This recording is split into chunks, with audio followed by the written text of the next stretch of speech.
Hey, good evening, everybody. Welcome to Restless Barbarian Gaming. And tonight we are playing Call of Cthulhu, maybe my favorite game. And we have a special keeper tonight. We have Steve is our keeper tonight. And we are running a scenario called Arkham Fire, which he wrote. So we are very special and happy to have him. And I'm going to turn it over to him and let him do the rest of the talking. So I get to play tonight. So. Okay. So hi, I'm Steve. Some of you may know me as Lieutenant Attell from our Star Trek Adventures game. You can find me on the socials at Tall Halfling, sometimes Tall Halfling RPG. Before we get into the scenario, let's meet the people who are doing the real work here tonight. That's our cast. That's our storytellers. So, Netted, who are you? What your people know? I'm Ned. I play occasionally and can be found online if you try hard enough as a makerspace. And I'll be playing Whitaker, who is the muscle of the group. Okay, Q. Hey everybody, I'm Q. I will be playing Holly Thorne, the medic of the group. Yes, he does get ripped a lot because his name is Holly. Fun sized. Hi, I'm Fun Sized. I'm playing Specialist Anna Pierce, our grease monkey mechanic. And back to you, Tom. Hey, I am playing Lieutenant Zach Turner. People just generally call him Turner. And he is, I guess he's in charge if he's the lieutenant. But he really wants to be a writer. That's really his secret passion. Okay. And there's one more thing that our audience should know, that all of these folks work for the fire department in Arkham, Massachusetts. Now, working for a fire department anywhere means you have to be ready for just about anything.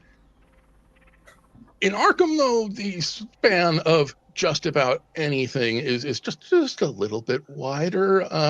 So one day you might be rescuing people in long hooded robes. The next you might be finding the charred remains of an impossible creature. In fact, you tell me, Q, what was the last call you all went out on? House fire, industrial accident, whatever. Last call the whole group went out on? Yeah.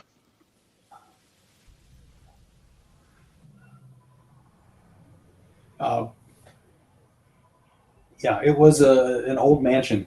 Been in the historical record for hundreds of years. Some sort of accelerant down in the basement. We're not entirely sure. There was some weird art on the floor. Maybe it was a retreat of some sort. I don't know. A lot of people did not make it out of the house. We were not fast enough, and it collapsed on them. And it still bugs me. I can respect that. Yeah.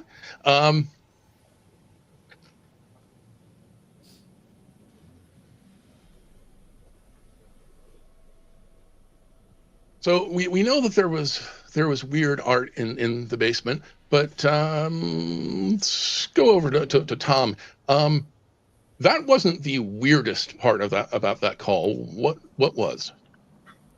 No, definitely not. It was the God. They had those statues that they said were from somewhere in Africa. I didn't recognize them. I've traveled quite a bit, but I didn't recognize them. But the weirdest thing was the way that goop just kind of dripped out of the eyes. And I swear it was like those pictures of Jesus. No matter where you went in the room, the eyes were following you. Oh, of course they were. Huh. Make a sanity roll.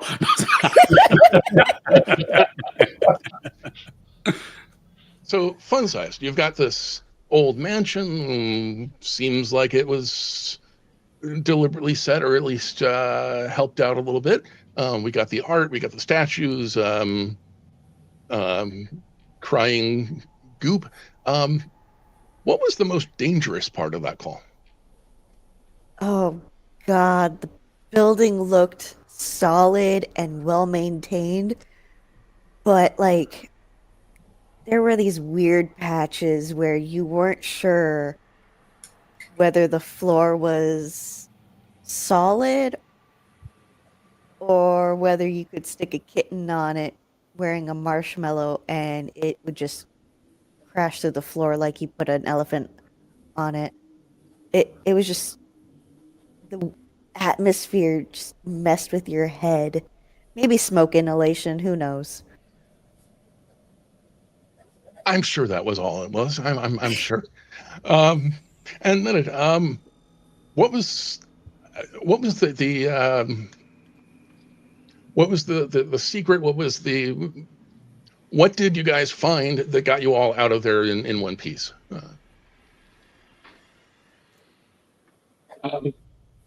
Or what did you figure out? Well, I figured out that it was the Saren, but I mean, the fact is that sometimes I'm not so sure that we did get out in one piece. I mean, since then, every time I've on my way home, I see that building. I walk past the building almost every day, and the problem is I live on the other side of town. Oh, okay. Okay. I like to start with a question like that, partly because it gets us warmed up, partly because it tells me what kind of group it's gonna be, and yeah, we're gonna be creeping each other out. Okay, so you're all hanging around at the station right now. You're telling some war stories about some of these calls you've been out on. There's a new recruit who's just joined the squad, who's leaning over against the wall, listening to you all, and you can see that the gears turning in their eyes. Do I believe a word of this, or is this just the hazing that everybody tells me to be aware for? Before they can actually ask, the alarms start going off, bells are ringing, you all leap into action, and moments later, the doors are sliding open, and a whole caravan of emergency vehicles are tearing off into the night, sirens wailing. The camera follows them as they go. We see 2 or 3 different fire trucks, some with all the pumps, and some with all the hoses. We see an ambulance. We see the fire chief's little truck, and we focus in on one truck in particular. It's got the telescoping ladder up on top and some portable extension ladders mounted on the sides. We slide in through the window into the cab. We find all 4 of you. I'm sure there are times when each of you is still disappointed that you missed the age where somebody would be hanging on at the back of the truck. Went away something like 75 years ago, but still, it's the image you grow up with, you know? So who's driving? That would be. Good question. Lieutenant? I would think the lieutenant, yeah. Yeah. Okay, then. Both lieutenants, but yeah, I think it's fine if we do one. Yeah. Okay, then. Lieutenant, go ahead and give me a drive roll. All righty. The rest of us need to jump out quick because, he never does any work.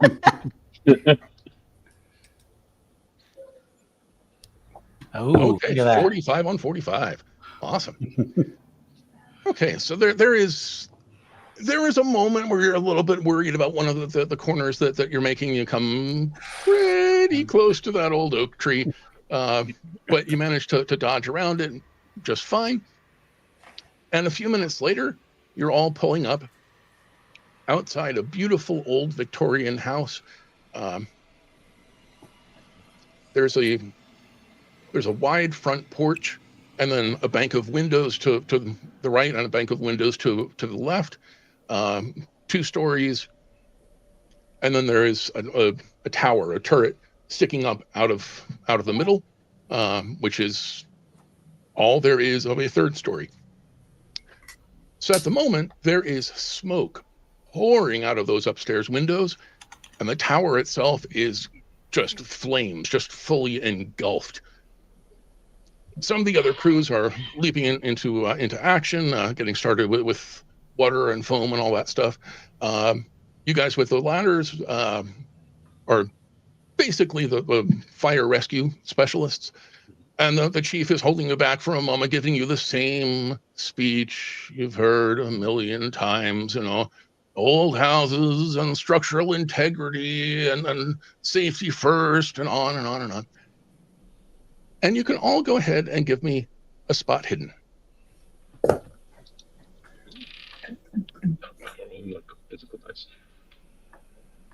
Ooh, success. Fail. Success, I said.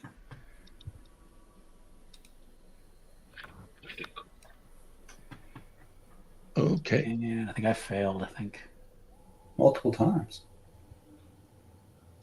Wait, how many times were we supposed to roll? Just Yeah, I one. only- With liquor stuff. I only clicked it. I'm trying to find my. Where is my Yeah, for spot some reason I here? ended up rolling it multiple times because I didn't see it. I failed either way. Okay. Whitaker seems a little bit confused at the moment, but looks like Thorn succeeds on this roll. I don't think it got my roll. Yeah, I don't Whitaker scroll through. is- I don't see me. Pearson. No, Thorn. you were right above me. There it is. Okay. Just Thank above you. me. You failed 94 out of 60. Okay. Yeah, we got buried under Whitaker. It happens. Okay. Yeah, sorry. That's all right. So, Holly, while the chief is going on, you're looking up, and Tom, if you can share handout number 2, Certainly. and I will share that with our players in roll 20. Because in one of the upstairs windows as you're facing it, right-hand side of the house, you see a little face looking out. Frightened little eyes, tiny little fingers curled over the windowsill. What do you do? Okay. So handout number 1, you said? Number 2. Number 2. Okay. You're facing the window. I will start getting the ladder extended and pointed to that window so we can get someone up there to see if we can't get to them. Someone else should probably start, breaking windows and stuff to, avoid backdraft so we can go in through the front door and try to get upstairs. Okay. There are enough broken windows. That's not an immediate concern. The smoke is certainly finding plenty of places to escape from the house. So who's going up? I think I'll definitely go up, but I've got my full gear on, the face mask and so on. Okay. So you can go ahead and give me a climb. Oh. Do I have to? No, oh. Oh boy. Okay. Yeah, you really should be more careful about where you put the bottom of the ladder. When you put it in a patch of mud, you get just a few steps up, and it's sliding out from under you. Yeah, sure. Blame it on the guy who put the ladder up. Yeah. And Whitaker, you're gonna go ahead and take 1 point of damage. Nothing serious, but mostly your pride. Somebody else want to show Whitaker how it's supposed to be done? Since I don't think I've licked Will Wheaton tonight, let me try. Oh my no. god! You keep invoking his name. I just started getting up to them, and I pulled on top of me. Yep. So I guess Turner now has to go over and watch for 2 of them falling. Okay. All right. So it takes a few minutes. There's a little bit of Keystone Cops going on here. But somebody, gonna go ahead and give me a roll. So, Thorn, you eventually get up the ladder successfully. You're looking in the window. The room is full of swirling smoke. You peer in past the windowsill, and you find a little girl sitting on the floor up against the wall, long white nightgown, holding onto a teddy bear with a death grip. What do you do? I will slip into the window and say, it's okay. We'll get you out of here. Come on, come with me. Let's go. Is there anyone else in the house? Or is it just you? I think we're going to take this one step at a time. Burning house. My room is full of smoke. Here, a stranger talking to me who's got a mask on. It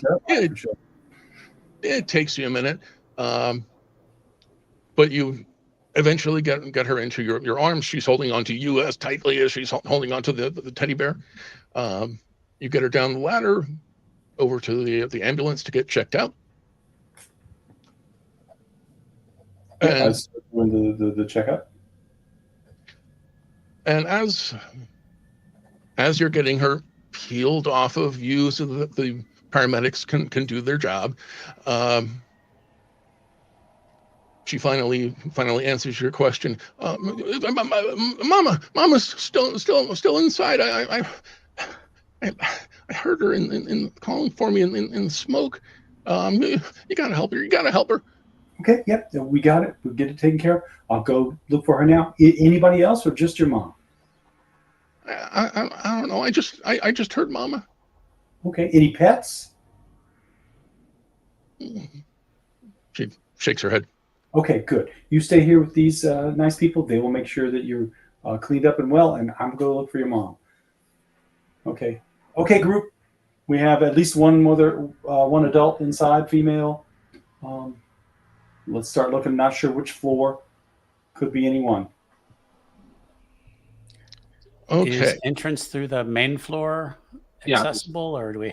Okay. Seems to be. The second floor is obviously full of smoke. The third floor, the tower, is actively on fire. The first floor looks okay for now. Now. Yeah, because it could collapse at any time. Yeah. So. Yeah.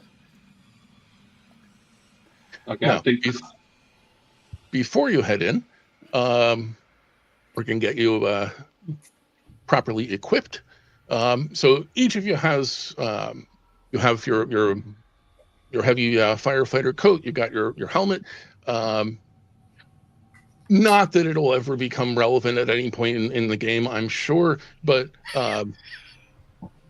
depending on what happens, either or both could potentially function like armor. Armor doesn't come up very, very often in Call of Cthulhu, so let me clarify. It's not like D&D where armor makes it harder to hit you. Armor just reduces the damage. But you also each have a chance to grab one additional piece of gear each. So you got fire axes, you've got some extra oxygen tanks, you got first aid kit, toolkit, that kind of stuff. What would you like to take? Just one item? One each. Okay, I will take a med kit. Okay. Turner will take the toolkit. I'll definitely take the fire axe. I guess I'll. I mean, there are multiple of any of the above, so you're not boxed in. But I think I'm going to stick with a toolkit. Okay.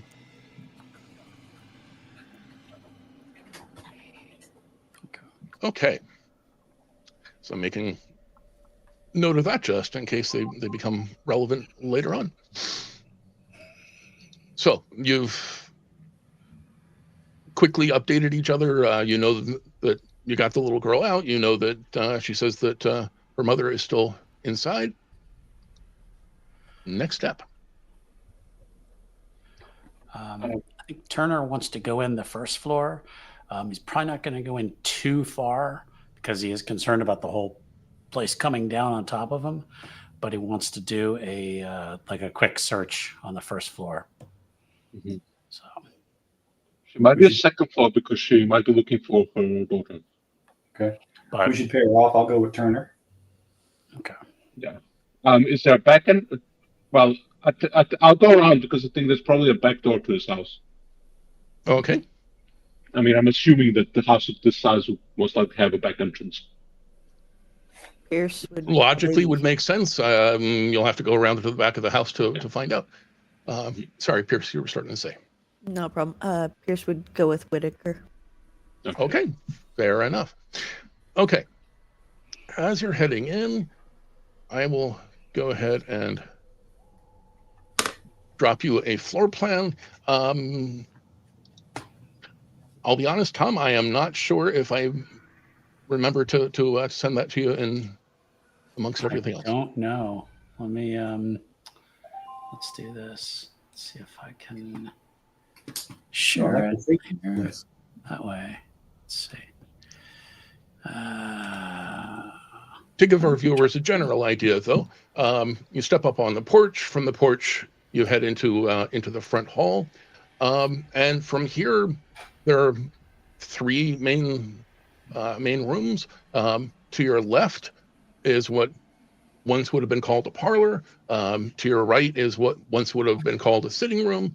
Ahead of you is the dining room. It looks like there's a kitchen past there. Whether the kitchen has a back door, we will find out in a moment. Yeah. Actually, I take that back. So you're stepping in, quickly getting the lay of the land. Other team, you're going around to the back. It's not shown on the map, but yes, you do find a back door. You're coming in through the kitchen. Now, both teams, the first thing that you notice is that it doesn't feel like anybody lives here. You've got your respirator. You have a sense that if you weren't using your respirator, the smell of mold in here would be overwhelming. The walls are crumbling a little bit.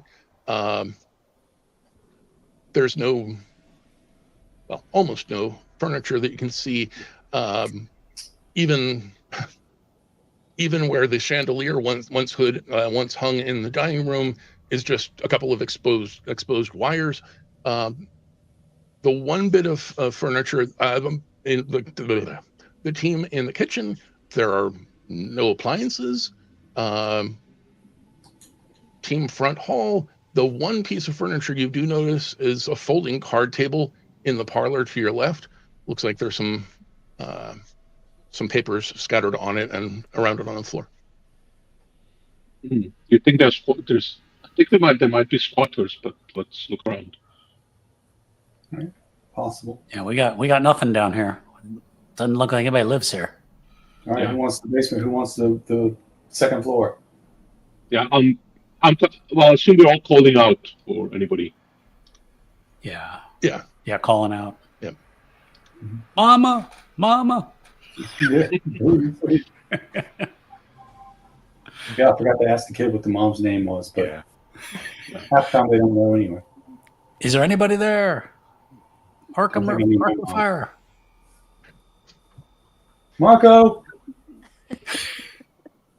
You're not hearing a response. One thing you do notice seems to have fallen off the card table. You do notice a scrap of old newsprint. This is handout 1B, which is mostly for the sake of the players to give you an idea of what this house looks like. That's a cool house. Cool house.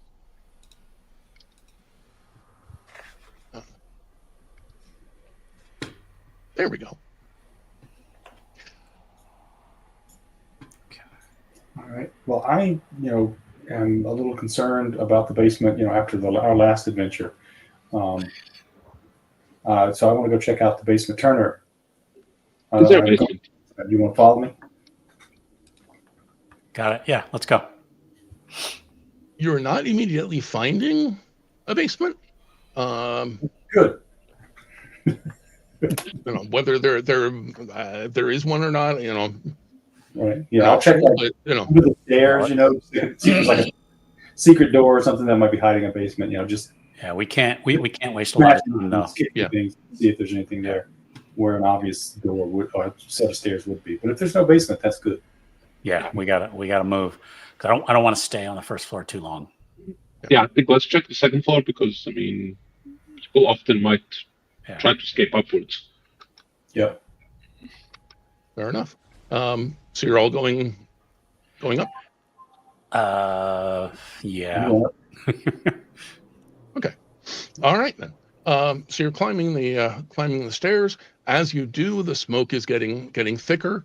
The master bedroom directly above the dining room. For our viewers who may or may not have the map, upstairs is set up very much like downstairs. Above the hall, there's a little reading nook. Can't see that quite yet, but to your left is what was once a study. To your right is an old bedroom. Above the kitchen is a bathroom and some storage. But our investigators are coming up from the dining room, up along the stairs, up into the master bedroom, where the smoke is thick, seriously thick, and flickering with a red-orange glow. If you've ever been driving in a fog and you made the mistake of turning on your high beams, it kind of has that look to it. And as you make your way through the room, you find a circular staircase. That's the little round-looking thing. And looking up, you can see exactly where all this smoke is coming from, because you're looking up into the turret, and it's like looking into an incinerator. Is there a bed in the bedroom? Nope. The only furniture you've seen in the house was the card table downstairs. Okay. Well, I'll check the study, and maybe someone should check the other bedroom. Yeah. Quickly. Yeah. Go up the circular stairs, the turret, and see if I can study. See how far in I can get. See if I can call out in there. Even with your protective equipment, yeah, it is not safe even for you with all your stuff. Warren, get back. Yep. Nope. It's too hot. Way too hot. I'm gonna go to a window, bust it out, and call for a hose up here. The fire seems to be in the turret. Aim for the turret. Yeah, they're working on it. It's just gonna take a few minutes. So we know some people are going.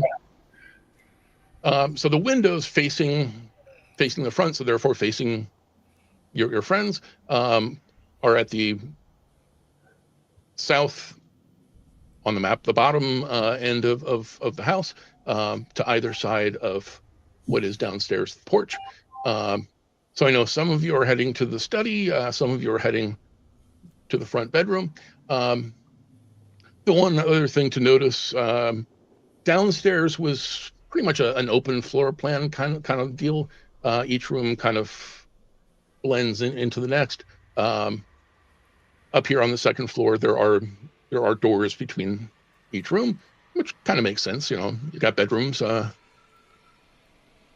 So who's going study? Who's going front bedroom?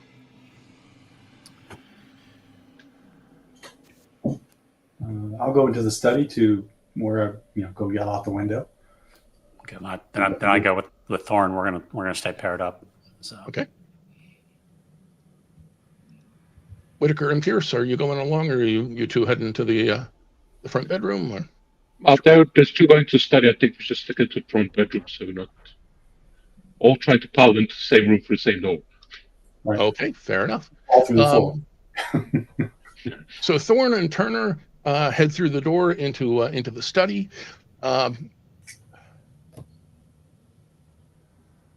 This was once a gorgeous place. We've got built-in bookcases, floor to ceiling.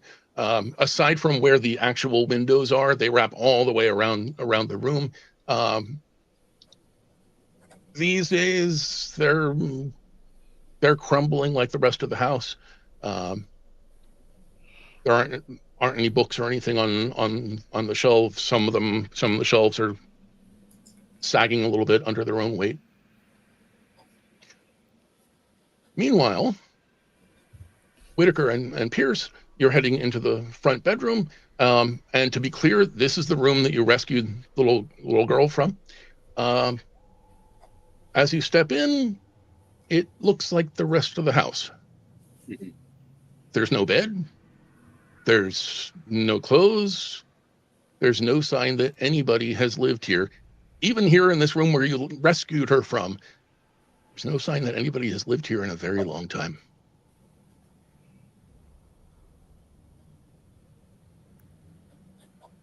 Interesting. Any closets? There's a other very doors. small, it's a Victorian house, so there's a very small Uh-huh. closet. It's empty. There's one clothes hanger hanging on the rod,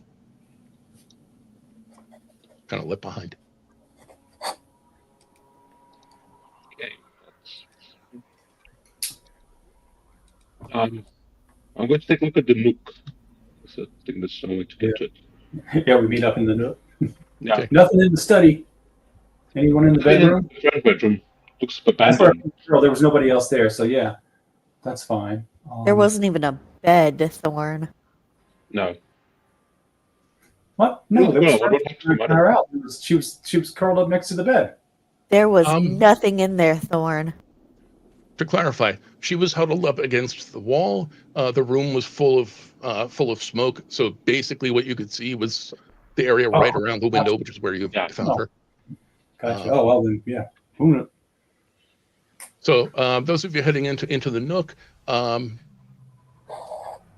you can imagine sitting on the window seat here on a lovely day, reading or just relaxing. It's just stunning.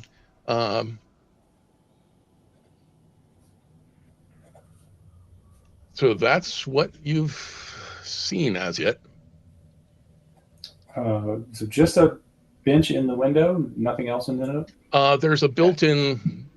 It's like a dormer. Is that the word I'm looking for? So once upon a time there would have been a cushion there. There's no cushion now, but you can see where it would have been. Gotcha. And the shelves that were in the study, that was the only sort of furniture because they were attached to the wall. Yeah. Everything else is. All right. No sign of mom. Did anyone check the bathroom? No, we haven't gone that way yet. No. Okay. Lead on, Turner. Okay. Heads to the bathroom.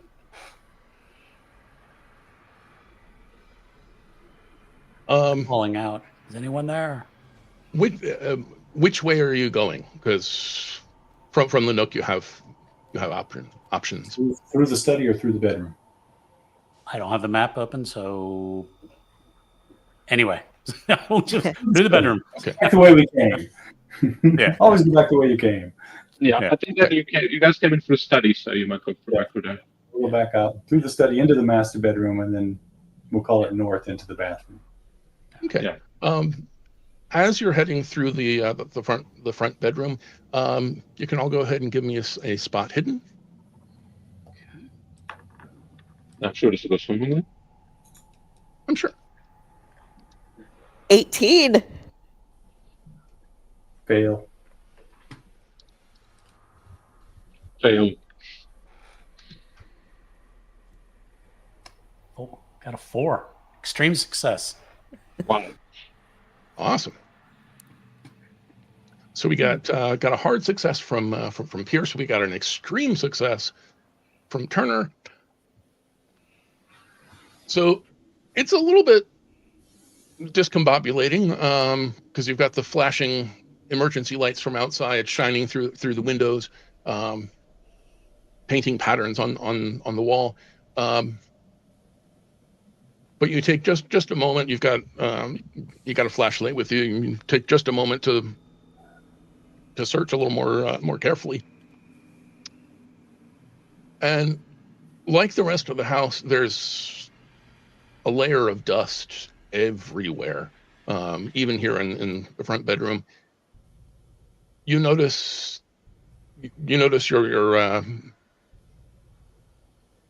teammates' boot prints. You also notice some other adult size footprints that have been in here not terribly long ago. You're not finding any small footprints. Not even underneath the window where you saw the girl looking out. He's kind of, Okay. how did she? Footprints in the front bedroom. Some of them are ours. Some of them are obviously not ours. And no small child. Right.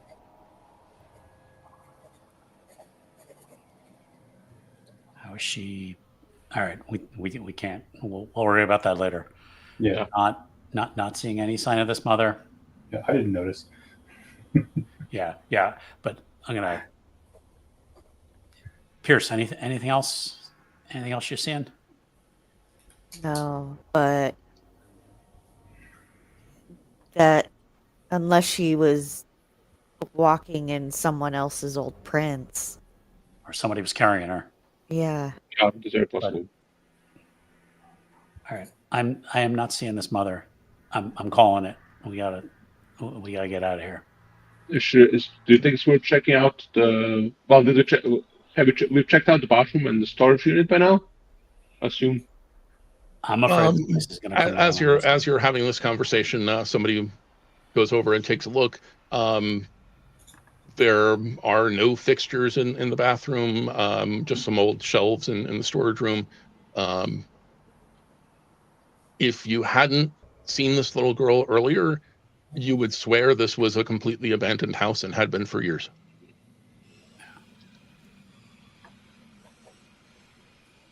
All right, I'm calling it. Let's go. Yeah. Okay. They got it. Heading back downstairs on your way out? Yeah. Okay. Yeah. So as you're making your way down the stairs, you have to go a little bit slowly because the master bedroom is still chock full of smoke. As you're approaching the bottom of the stairs, a particularly thick bit of smoke is swirling around you, and for just a moment, there's a glow inside the smoke, bluish green maybe, and then you take one more step out of the smoke, back down into the dining room,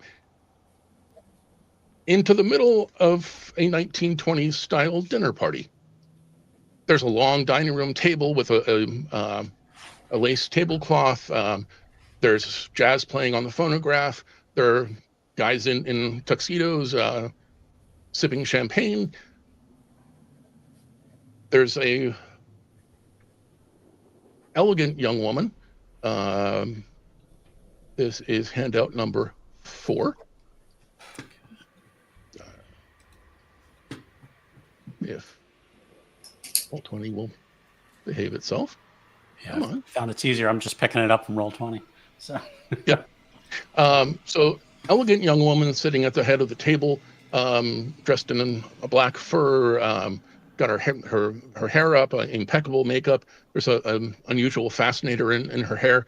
She is holding court,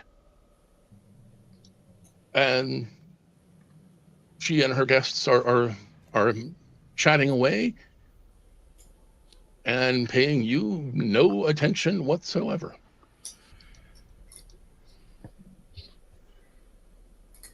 Turner just stops turn and go back turn up. around and look. Yeah, Yeah. I kind of freeze and I look Go at the back up the other stairs. area. For a few feet and double He's check. going to turn around and look, and does he see his team behind him? Yeah, You're all still together. In our gear and Yep. are you guys seeing this? Mm-hmm. Yep. I think I've got Yeah. some smoke inhalation. Yep. I assume as I go back up the stairs, it's no longer smoky and it's all. There is still a bit of smoke in along the stairway.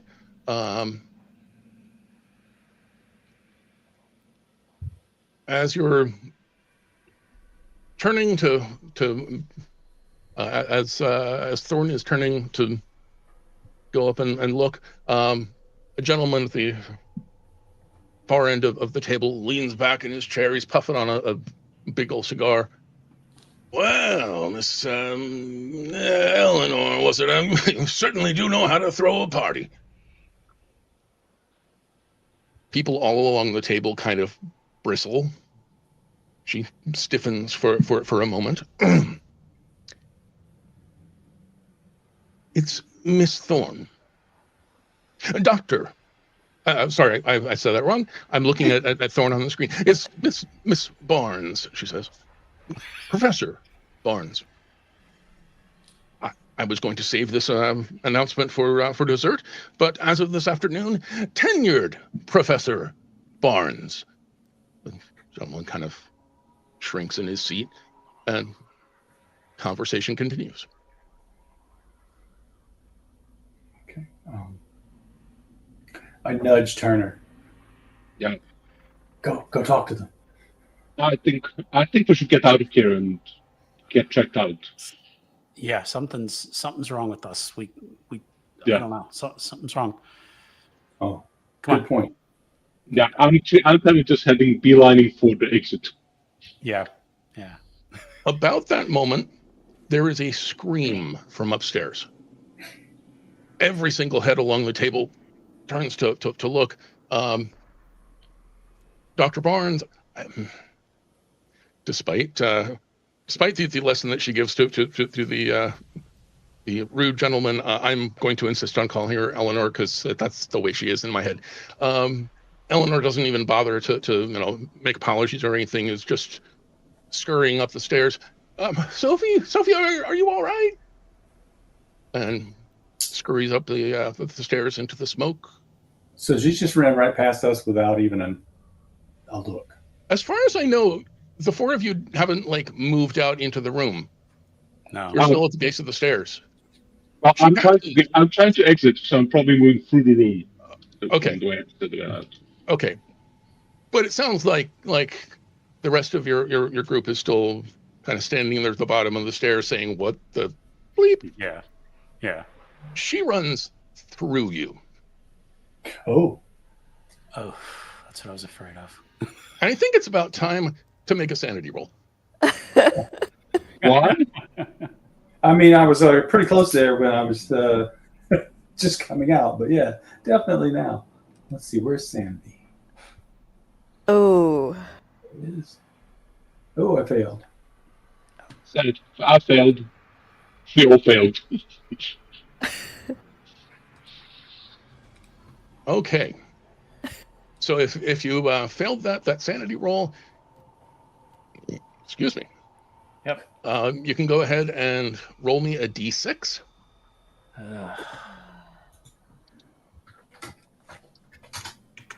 Got a 4. 3. I don't roll d6 in here. If down in the bottom where the chat window is, if you type /r space d6. Okay. You can use the little tool over in the toolbar on the left of the screen. All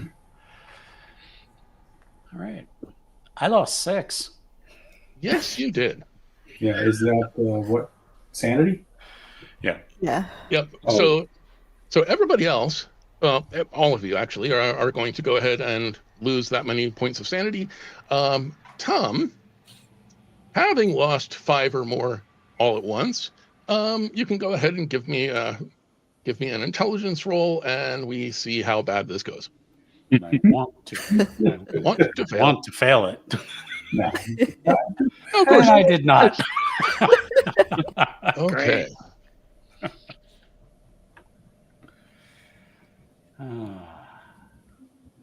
Okay.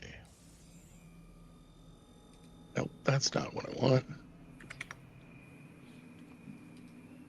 Come on. There we go. Fighting with technology as always.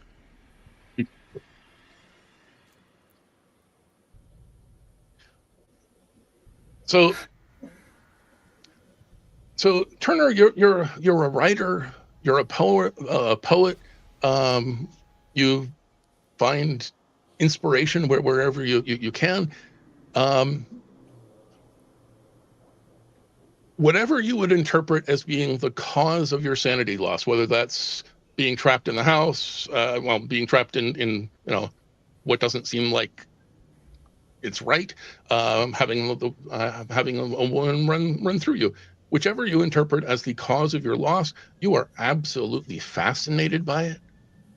Imagining the stories you can make of it and the poems you can write about it, somewhere between fascination and obsession.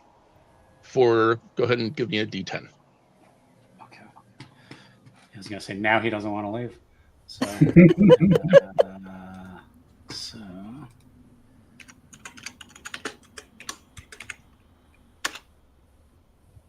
a 9. Okay. So for the next 9 rounds, we're not in combat. So that we're going to take that to mean like the next 10 minutes or so. Okay. Thank you.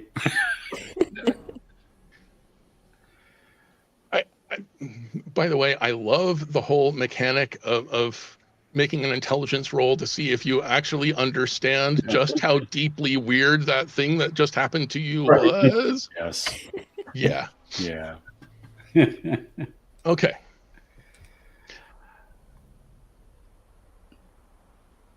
So there's one more thing to mention, and I have not forgotten, Whitaker, that you were heading for the front door. This all happens in very quick.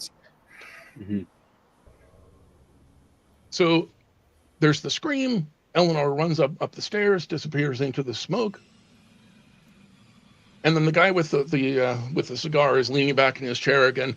Well, Miss Eleanor, is it? You certainly know how to throw a party. And that whole conversation starts over again, the same words you just heard a few minutes ago. Okay, that's weird.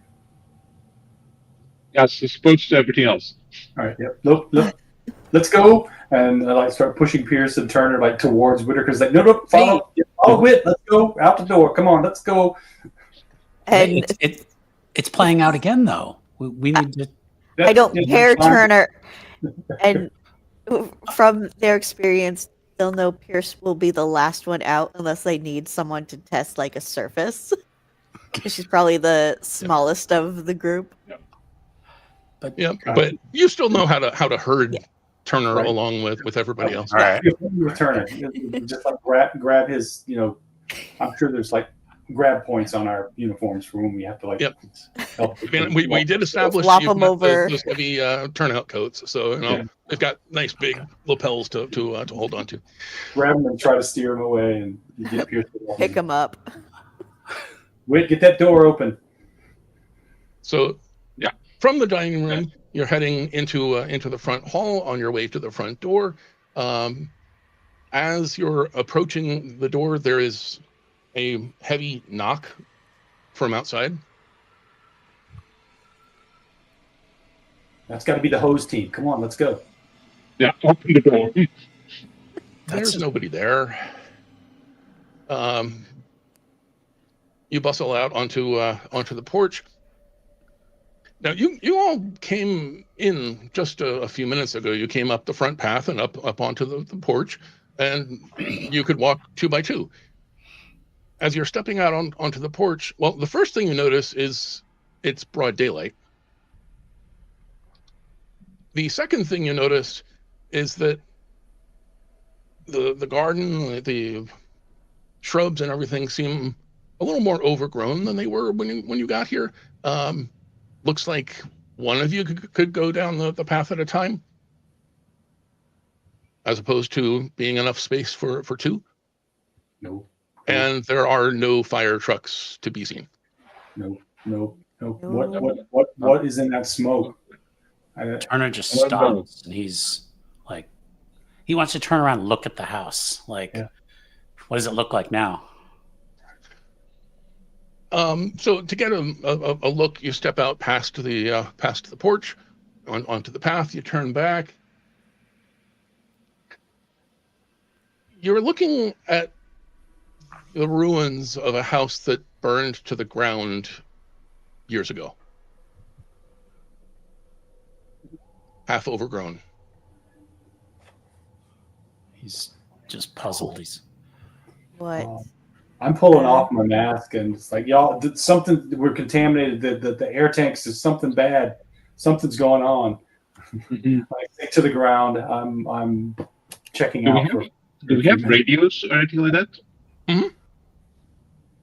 Yep. Try and contact like dispatch or anyone. You can hear each other, but there's no other signal on the line. what was They the would address? just leave of this us behind. place? Sorry, what was that, Whitaker? Oh, I was just saying they wouldn't just leave us behind. I mean, Yeah, and it's also not, you got here, it was night, and now it's certainly not. So It's all overgrown. There's They were no not. tracks or any sign that the trucks were here. well, they would have been just outside the front gate if you want to go and take a look. I mean, there are fire trucks here, hard to miss. Okay, so you're walking down the front path again, one by one, because it's so overgrown. The fence looks even more overgrown than it was when you stepped out onto the porch just a moment ago. It's almost sagging under the sheer weight of all the greenery that's grown over it. But you reach the front gate. You unlatch the gate and go to pull it open, and there is no gate. There is no gate. There is no fence. You're standing amid rubble. It looks like a war zone.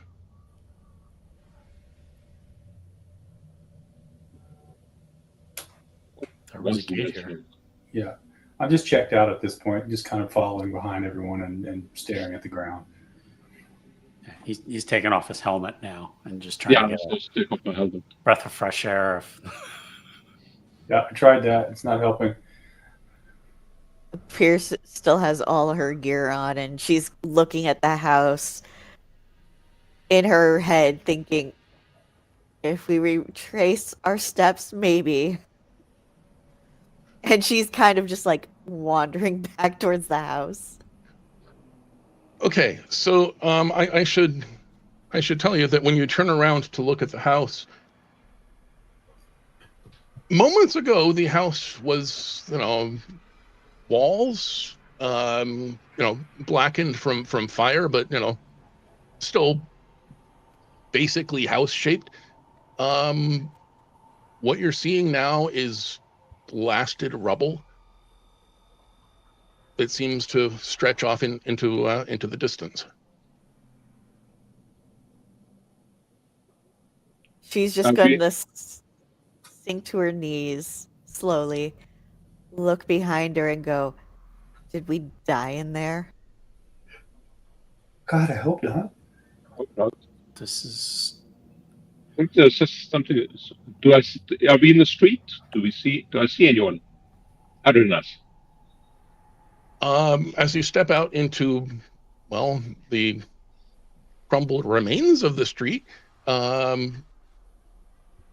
you're looking in in every direction and just seeing like blast radius. Something massive exploded here. You're also noticing that the clouds are looking dark and low and kind of roiling in an unsettling kind of a way. Okay. Looking at the Maybe there was a terrorist attack and we were knocked out. We just came to. right, looking at the rubble from the blast, which way is it laying down? Can we kind of get a sense of where the blast center would have been? The house. The house, of course.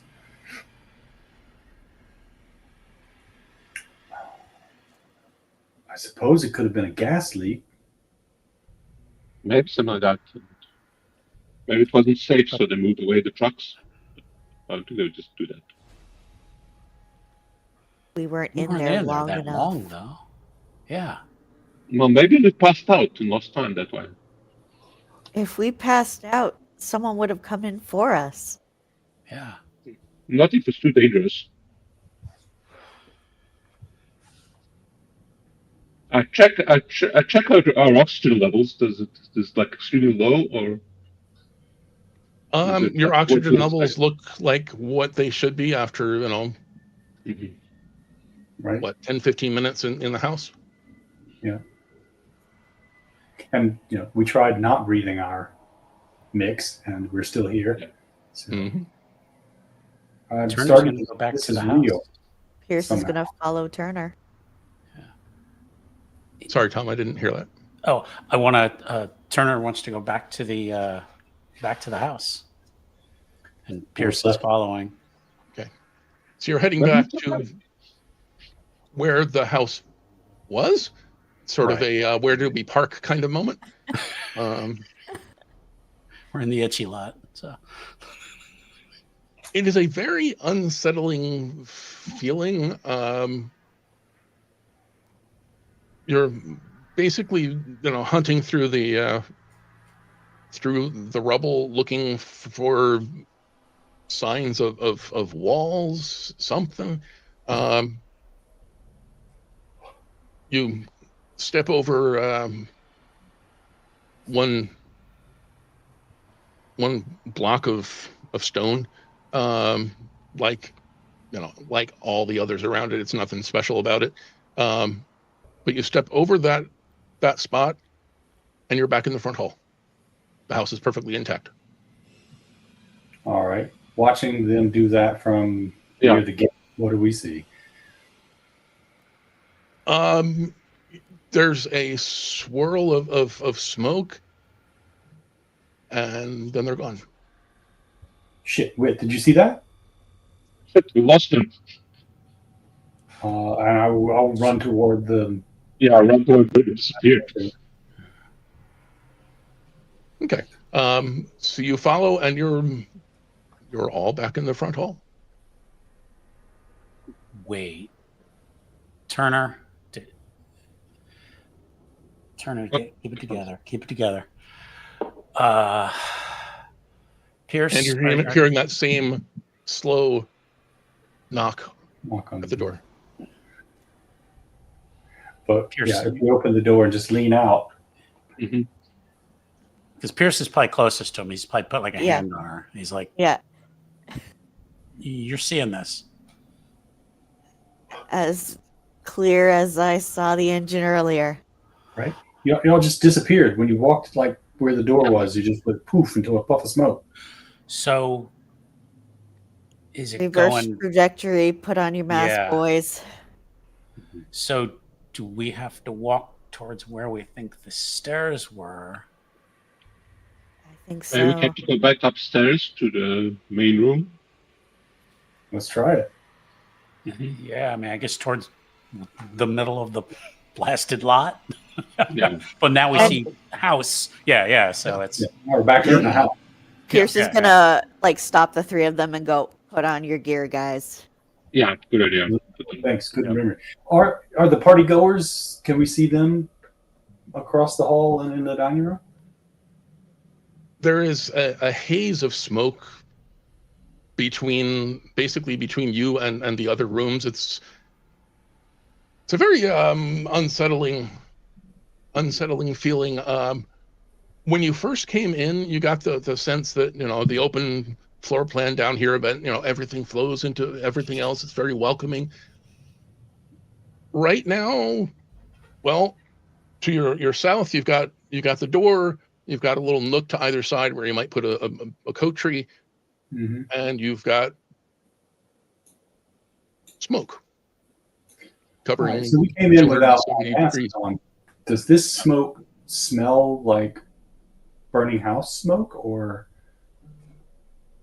does it seem like it's legit? Burning house smoke, and maybe a hint of something else, but you can't place it.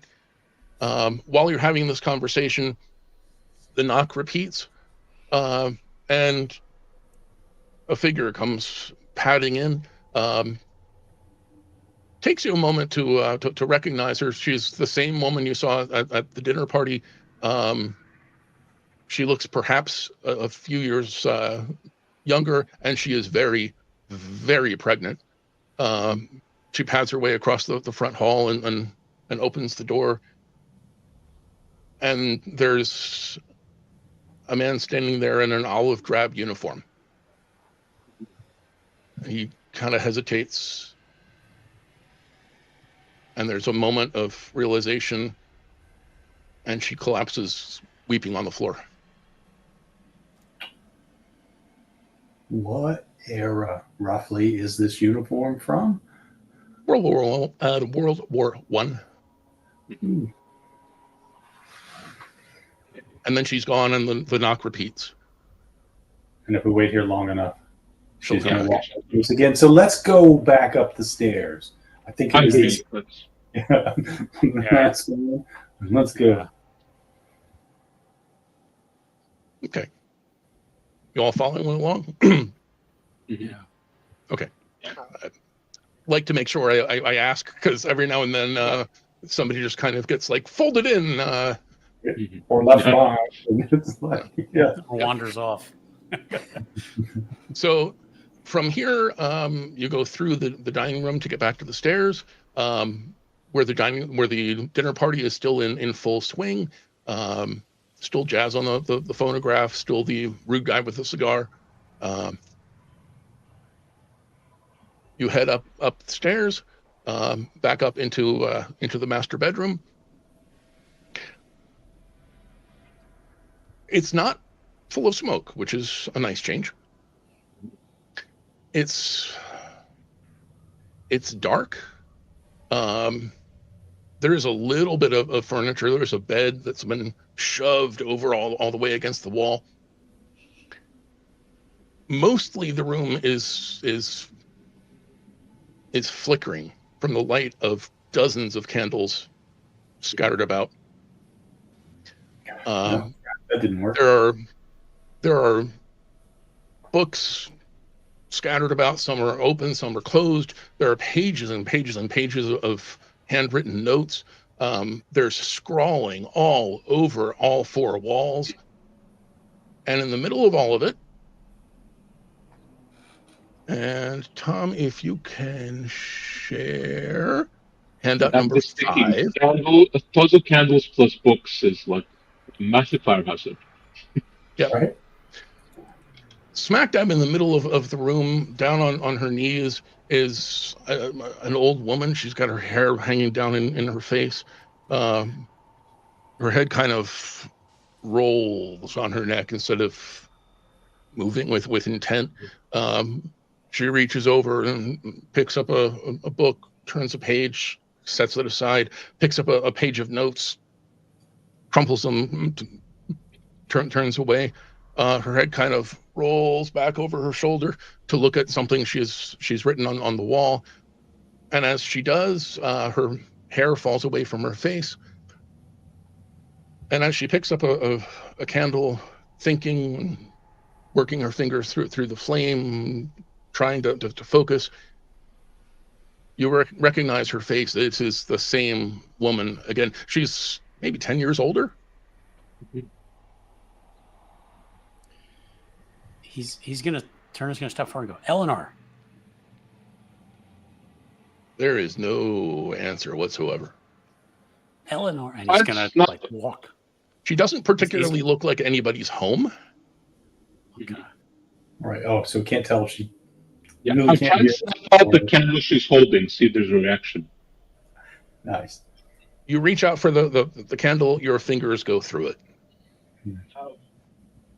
I'd like to go upstairs and look in the turret. Yeah, I think that's.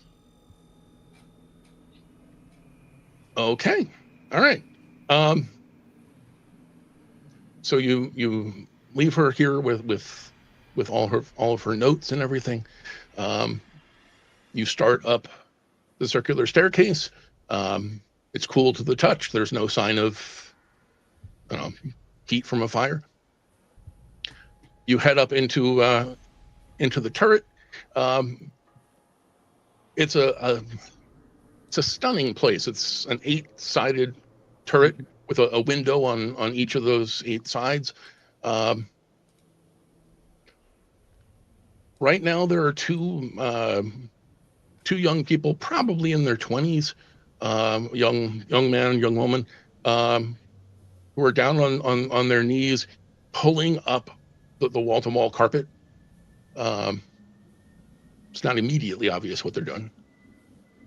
They're on their knees yanking at the floor. Gotcha. Two questions. Hello? First, what did they wear, and do they have any? You do notice that they are dressed in modern clothes. Gotcha. Hello? Hello?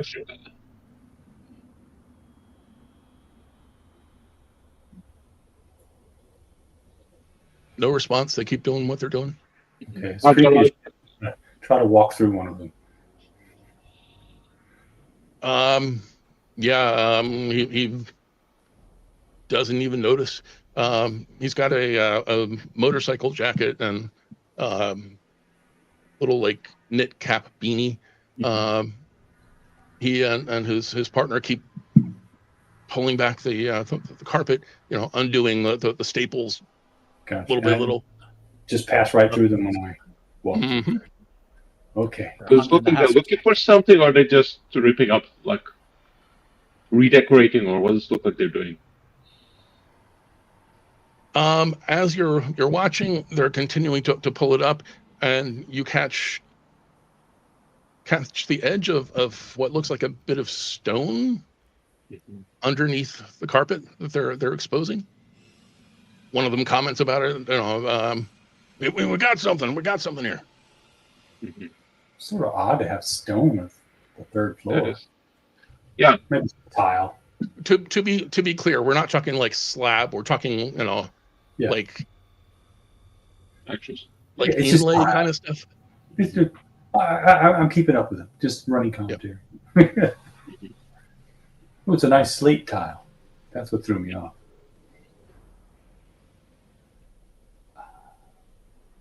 As they keep pulling back the carpet little by little, you start being able to pick up a shape. Tom, if you want to go ahead and share handout number 9.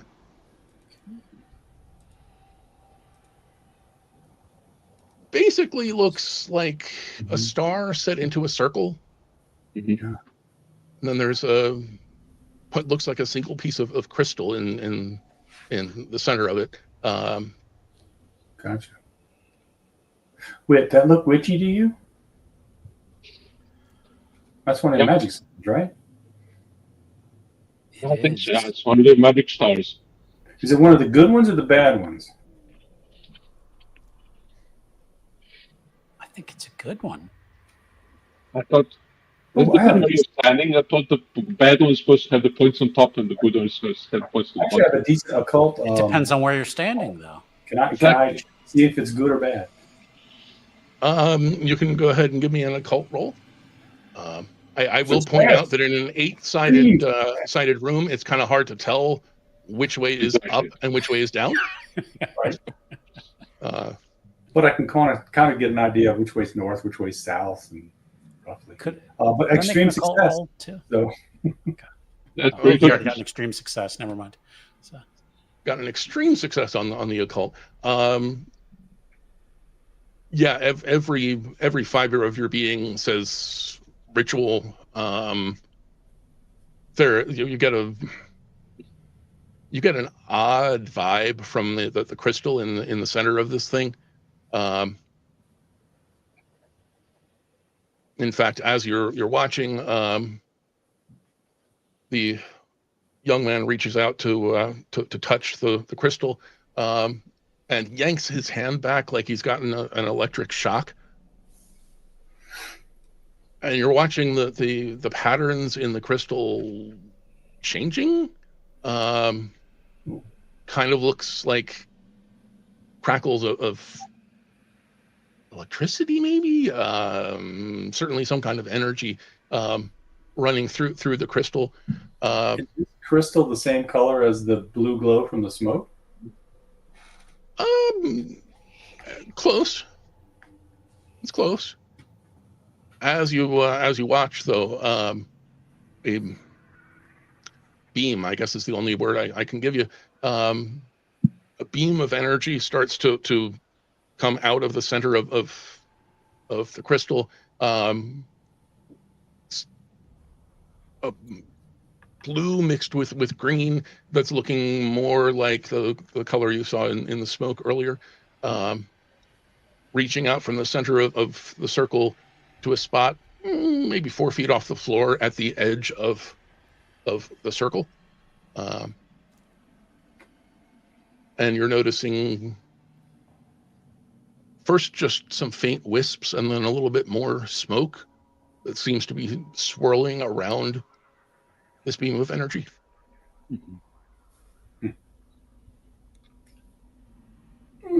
Gonna do something stupid and touch the beam. If you weren't, I was. I was hoping someone would. Yeah. Your hand goes through the beam, but the hairs on the back of your hand all stand up. Okay. As you're watching, at that point, 4 feet off the floor, at the edge of the circle, opposite the two young people. I realize I have described him. I haven't really described her. She's got a dark sweatshirt, a cap. It kind of looks like she's trying to look anonymous, but they are both staring at this beam of energy, at the smoke swirling around it. You start to see hands moving through the smoke, making very careful gestures. It looks almost like trying to shape the smoke itself. And then from the hands, the rest of the figure slowly becomes visible, dressed in. You guys have seen these before on some of your other calls. Dressed in a long robe with a very deep hood, working through the smoke. You're hearing mumbled. Can't quite say words, but certainly voice. Oh man, it's those bloody Satanists again.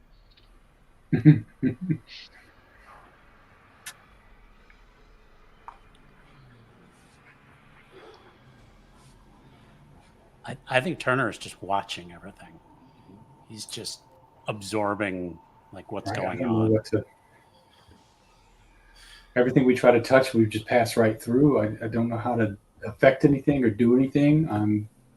Maybe we should go back downstairs and see what the woman is writing.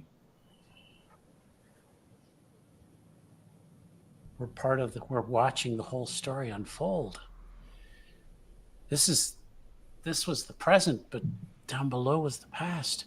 These two figures here were searching for something hidden in the house. They found it here. Maybe they started the fire. I mean, we didn't start the fire. It was always burning. Sorry, I couldn't resist. Yep. Yeah.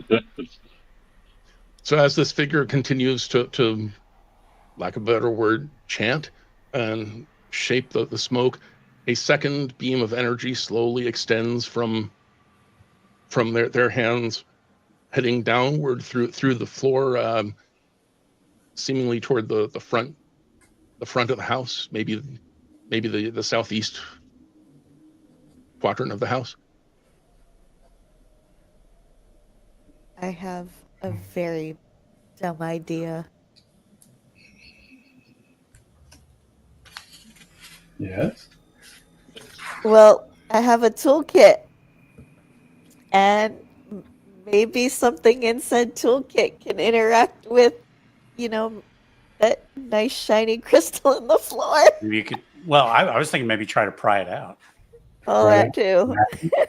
Well, I was thinking I have an axe. All right. And my You do axe. that. You break it. I'm gonna go see if I can figure out where the beam was going downstairs. Pierce is gonna look at Thorn and go, "Take someone with you." Mhm. So as the hands shape the smoke into a sphere, you start to see a glow coming from inside. Okay, can I actually try my axe strategy of disabling the sphere, the crystal? Okay, those are two different things. No, I'm Sphere going to and whack I'm going to whack the crystal with my axe. The pentagonal crystal. Well, the okay, pentagonal.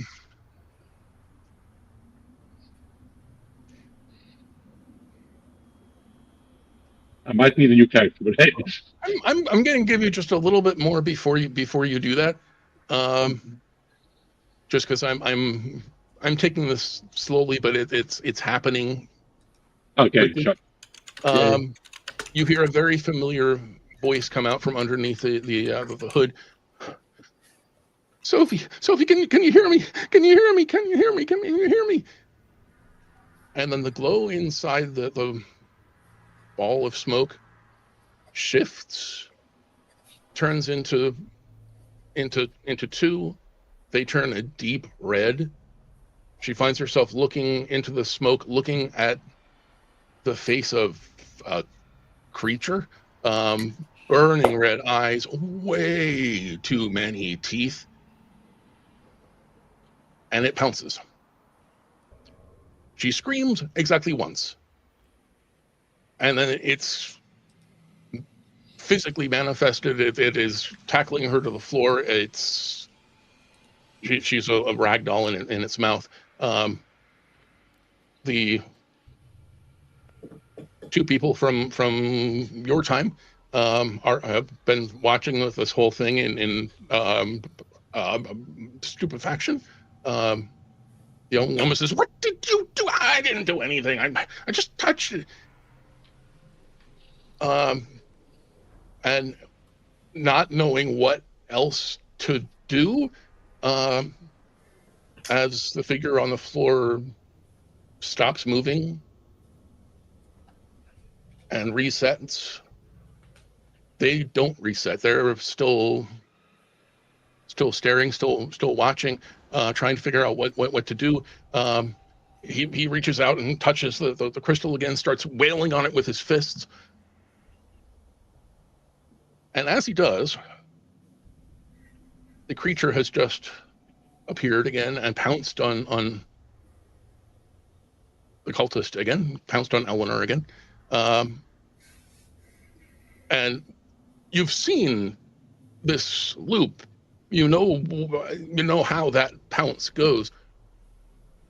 It stops. She's still alive. She's still moving. It stops and turns and growls at the two of them. Okay, now do you want to break the crystal? Yes. Okay. This might finish the game on it. Sorry, folks, we won't be back next week after all. It kind of sounding that way. Okay. All right. Okay, so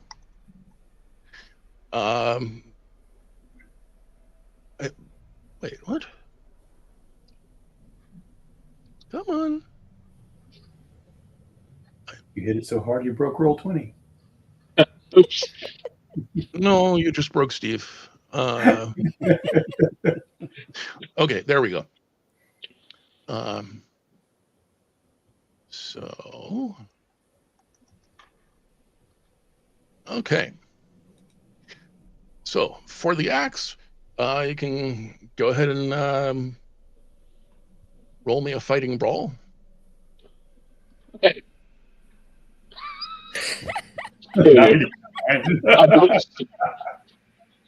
It's almost a fumble.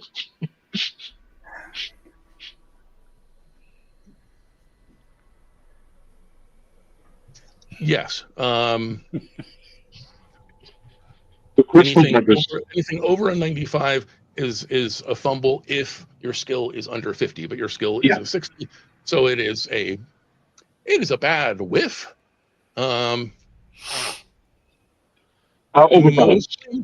Mostly because you see this creature, burning eyes, the way too many teeth. Parts of its body seem to be just made out of smoke. You see it take a swipe at the young guy. It rips open his shirt and much of his chest. The two of them start scrambling backwards toward the circular staircase. He gets there first and goes stomping down, clang, clang, clang, clang, clang on the metal stairs. She looks back for just a second and digs into her backpack before she disappears into the smoke. And a moment later, you see her, well, you don't see her throw it, but you see something come sailing back up into the turret in front of you. You have just an instant to recognize a long green bottle and a rag stuck into the end.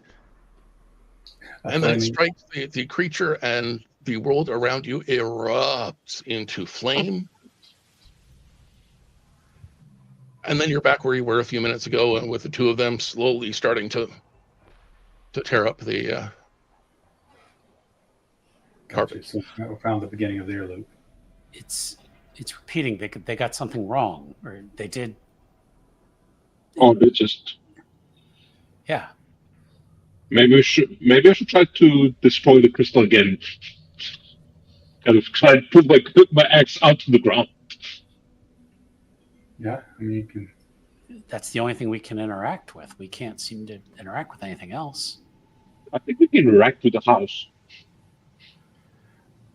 Could we try to pry the stone out and see if we can take it? Yeah, maybe. And he's going to root around in his toolkit. I mean, he's probably got a screwdriver or hammer. You've got some kind of a pry bar in there. Yeah. Probably a pry bar, actually. But we have to wait for them to uncover it first, because now they're messing around with the carpet, right? So we have to wait. Can't you just? I'll try and rip up the carpet where I know the thing is. Can I actually interact with the carpet, or? Yeah. If they reacted anyway when they see the carpet lifting itself, if they can see us. That's what I want to see. They do not seem to be able to perceive that. And the frustrating thing here is you can't exactly pull up the carpet because your hand goes through the carpet, but you can't see through the carpet either. Okay. Yeah. Shit. So, well, I'm not there. I started heading down the stairs to try to figure out where the light was shining.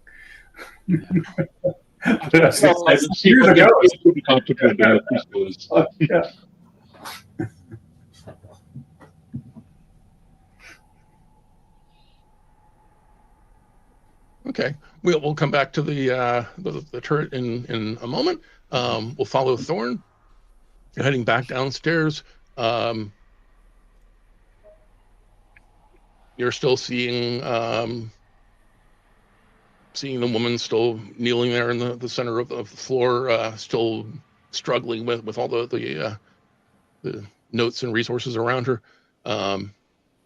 You continue from there up to the front bedroom. Is that Now, when roughly where the light went? Yeah. Is that roughly where the light went whenever it shot down over the house? Yep. Okay. So you're heading into the front bedroom. You find a little girl's room. You find the same little girl you saw earlier, holding onto the same teddy bear, sitting on her bed.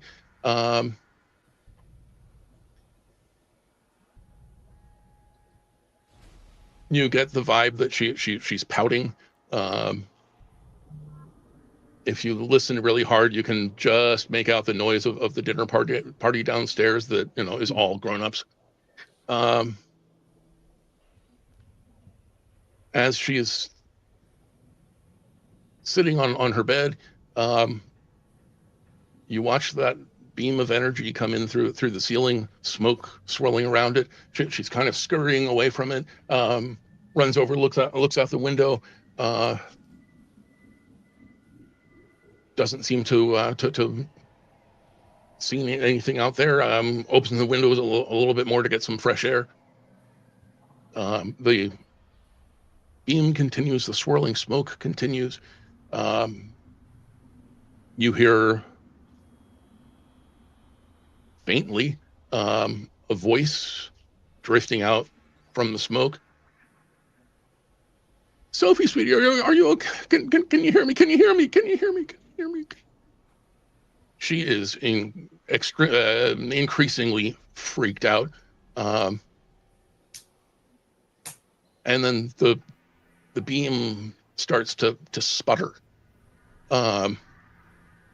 As it does, the room shifts around her. One moment, it's her bedroom, the way it was when you walked into this room. The next, it's a crumbling, old, abandoned house like it was when you came into the house. One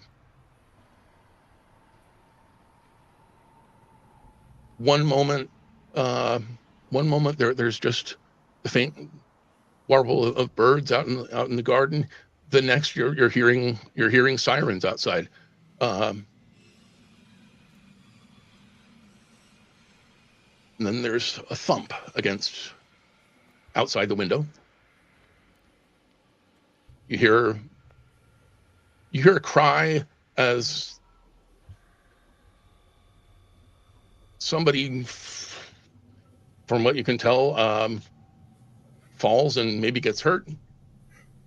Somebody else falls and maybe gets hurt. And then eventually you start to see the top of a very familiar helmet coming into view outside the window. And then it resets. She's on the bed with her teddy bear, pouting because she's not welcome at the party downstairs. Sophie, can you hear me? Nope. All right. I'm going to be patient and wait to see if it loops again. And when it does, I'm going to try to go out the window as my former self comes up. Oh, okay. All right.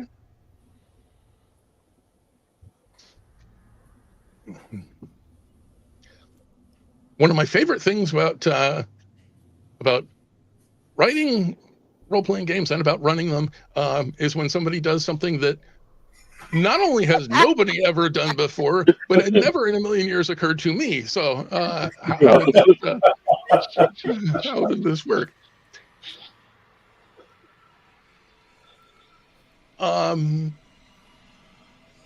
Well, under the rules that we've established so far, you reach out for yourself, I believe. Your hand goes through you. Your hand, if you're groping around, seems to go through the ladder outside. Okay, crap. I was afraid of that. All right, I'm going to go back upstairs and report my findings. Mhm. And what do they find when they head back up? Oh, I'm asking the rest of the group what's been going on in these past yeah, what you been doing? Has it Well, been 10 minutes yet? we've been trying to. I think our plan was to try and get out the crystal. Have we Mhm. managed to? Okay. All right.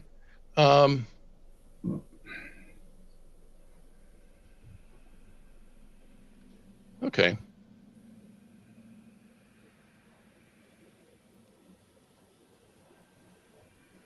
Yes. All right. So you're getting down on the floor. You've got a pry bar from the toolkit. You're starting to work at the crystal. Meanwhile, the loop within a loop is continuing around you. You're alternately watching the creature kill Eleanor and watching it go after the two visitors. And let's do this properly. If you look up at the top of your character sheets, Turner, what is your dex? Oh boy. 40. Okay. Pierce, 45. 45. Whitaker, 65. 65. And Thorn, 50. 50. I'm old. Okay. All right. That works. Okay. So you can go ahead and give me either an occult or a mechanical repair to see how this pry-bar goes. Going with a cult.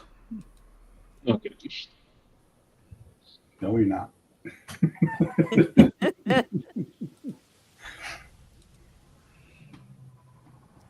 Okay. And you can give me either a luck roll or a dodge roll. Ooh.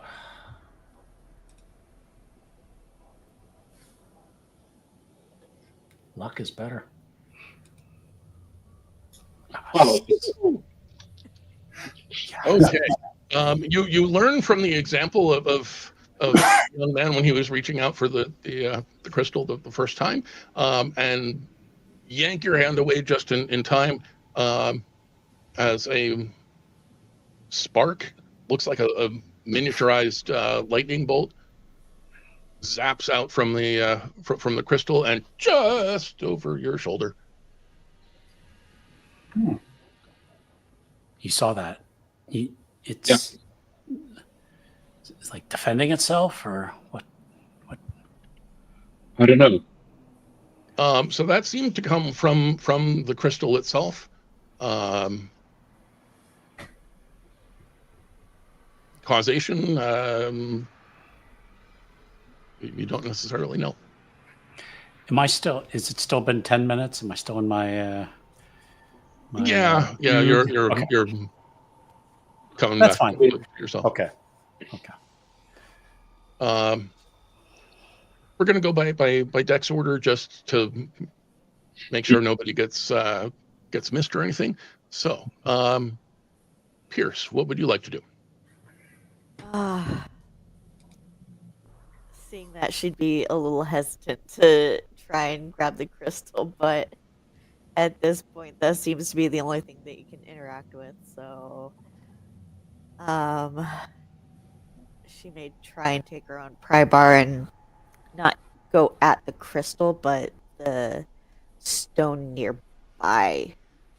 So, Okay. kind of trying to get sideways and under. Mm-hmm. Oh. Okay, so you're working on the stone of the circle. You can give me a mechanical repair.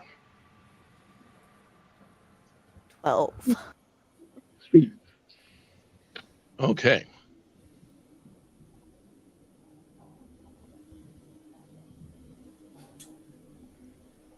Okay. I am making a note of that. In the meantime, however, you've been watching in the background as this whole scene plays out over and over and over again. As you're prying up the first little bit of stone, the creature that has already turned away from Eleanor and is threatening the two visitors turns and lunges at you. It Can I step in the way? Because I do actually have high bits. well, Pierce is going to have a chance to do a dodge or a fight back. Don't think there's an interpose kind of mechanic. Okay. Okay, where am I here? Come on. There we go.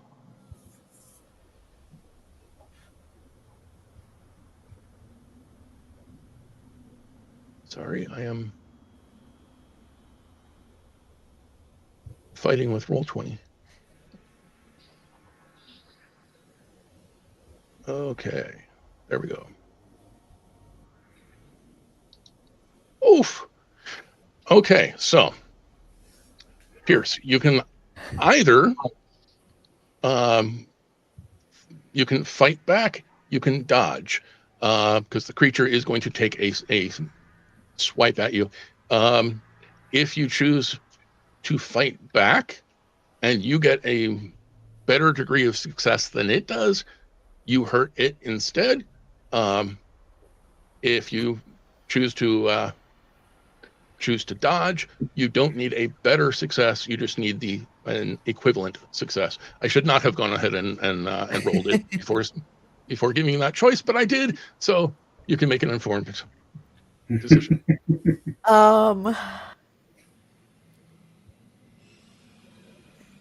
It's the same number, so we're just gonna go with a dodge just to see, Yep. you know, Yeah. Yep. whether it can move out of the circle. No. Hi.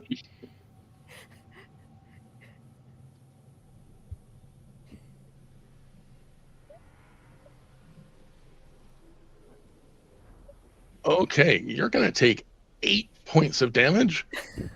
I believe that is at least half of your total hit points. Most of it. I'm down to 1. Oof. So you're going to go ahead and make a con roll to see if you pass out. Oh. This might be a good time to spend some of that luck. I just fight.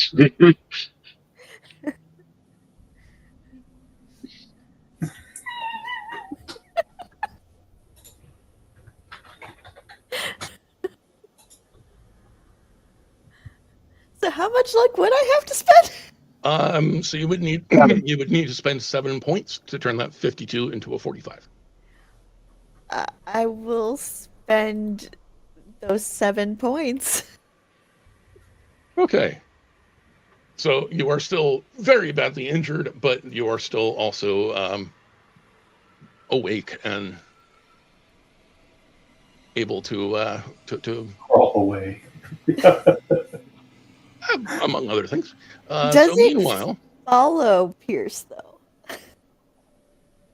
sorry. Does it follow Pierce? We will find out. Okay. Because for the moment,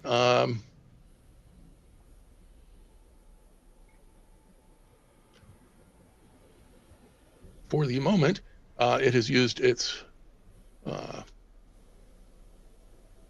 essentially reaction to take a swipe.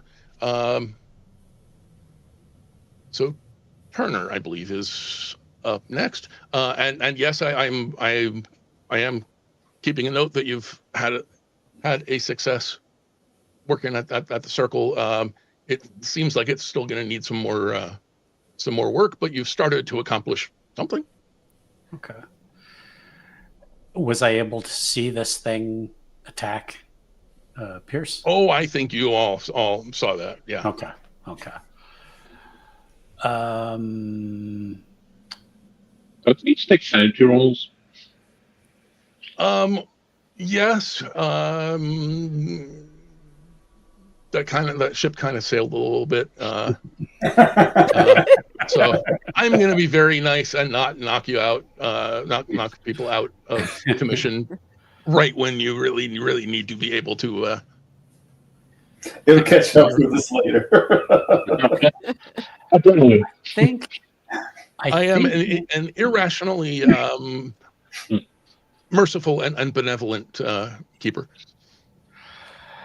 I think Turner is gonna keep working on the stone, honestly.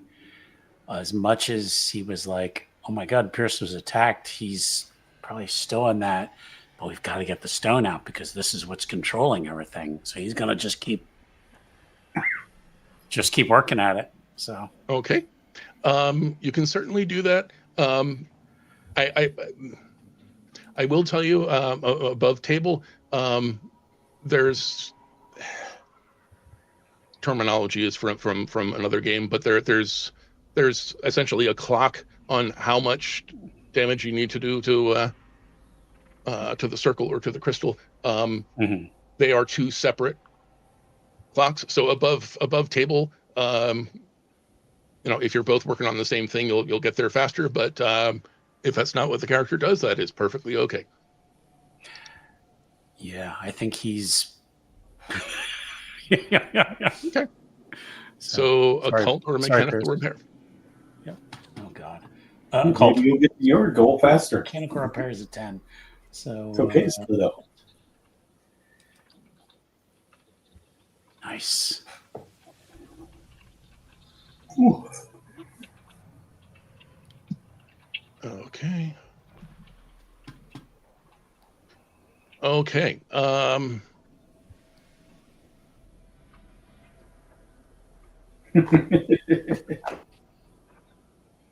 The creature definitely snarls at you. And in fact, that is nope. That's not end of initiative because we kind of skipped over Whitaker. Did we? Yeah, because I didn't actually. Thorin started. Yeah. Yeah, I should have been. I think I was first actually. Yeah. Can I? Am I close enough to reach? Yeah. Sorry, let me back up just a sec. So you're first in Dex order. I just want to make sure that you got a turn in. Yeah. The first round. Okay, in which case we'll come back to you in just a sec, because the creature has its own turn. Just had to. And I think, well, Turner is making some progress, and did not get a reaction attack, so I think is going to get a little bit of attention now. Can fight back. You can dodge, and again, I should get you to commit before I hit buttons. Right. It's a button. You got to click buttons. God, I think he's got to try to get out of the way. Okay. In which case you need a regular success. On a dodge. Not take damage. Okay. Nice. Okay. By the way, Roll20 rolls damage for you when you're rolling an attack. So you just managed to not take 15 points of damage. That would not have ended well.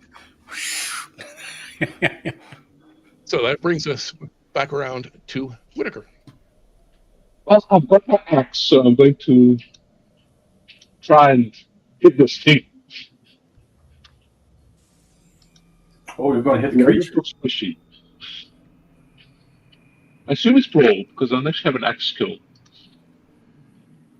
I miss again. I should just spend 25 luck points to hit it. You can certainly. Don't remember if you can spend luck in combat. I'm going to say yes. It does, however, have a chance to dodge or fight back. I am being slow on the uptake, so I'm going to say it dodges. Oh, No point in spending luck. have a little bit. Yeah. It's like it's a ninja. Yeah, the thing Oh. is, you don't miss, but part of it is just made of smoke, Mm-hmm. and so you go straight through and whack into the floor. Thorn. Thorn. Oh, okay. I guess I'll be just coming up the stairs and taking in all of this. Looks like they're trying to fight with the demon dog, and I'm just like, you can't interact with anything here. And then I'll notice Pierce, on the floor, bleeding out, and just medic kicks in, and I'll rush to her and like try to get her off to the side and start addressing her wounds. So. Okay. You can roll me a first aid, and because you took the med kit earlier, you can take a bonus die. Hard success. I don't even know how to add a bonus die, so we'll go with the. If you in the bottom of that box. Bonus penalty. Bonus penalty. Okay, so you got 28 twice. Okay, which means you give Pierce a whopping 1 hit point back. First aid is not D&D style triage. No, but that can be the 1 point that helps to keep you stable. So Pierce, you've got 2 now. Yes. You doubled your hit points. What would you like to do with them? She's not thinking she'd end up succeeding on another try. And she's gonna look at Thorn and she's gonna be like, that's the only fucking thing we can interact with. And that thing can interact with us. That's not good. We need to get you out of here. I'm not leaving without you guys.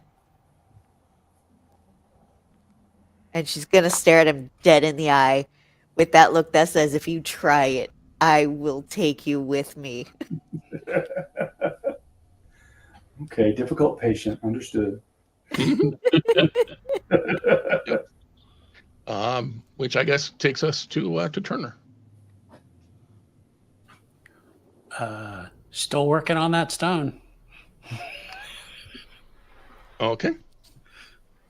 So you're working on sorry, you're working on the stone circle, or you're working on the crystal?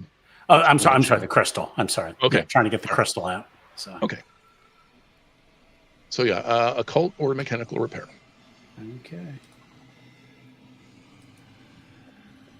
Oof. All right. Okay. So we've got 2 successes. So by this point, you're noticing that the figures around you seem a little bit less distinct.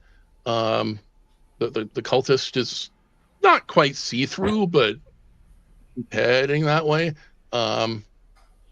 The two modern folks are seeming a little bit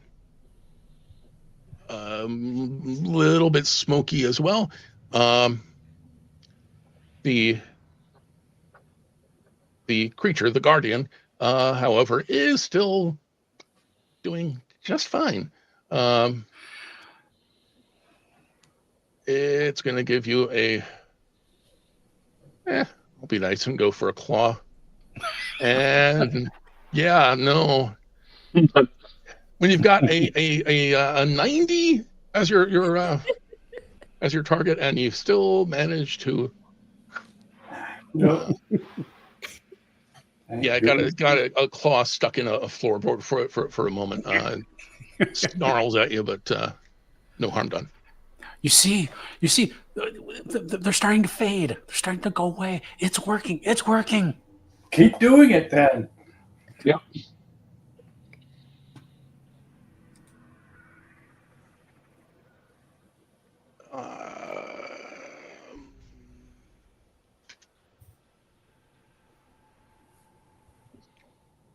Okay.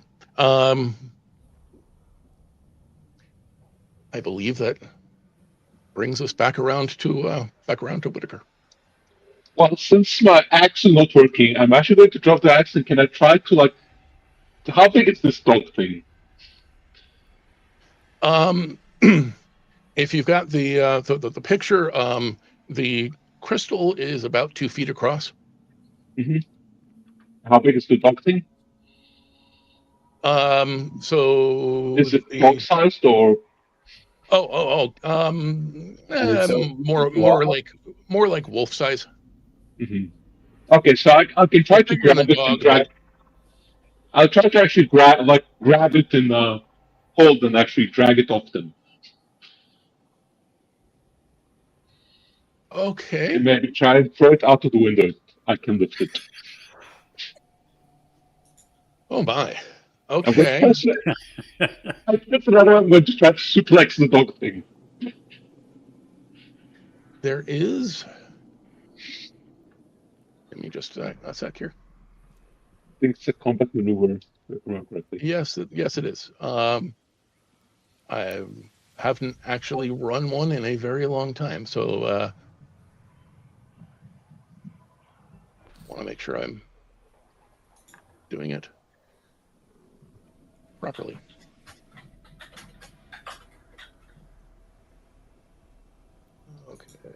Okay. Okay.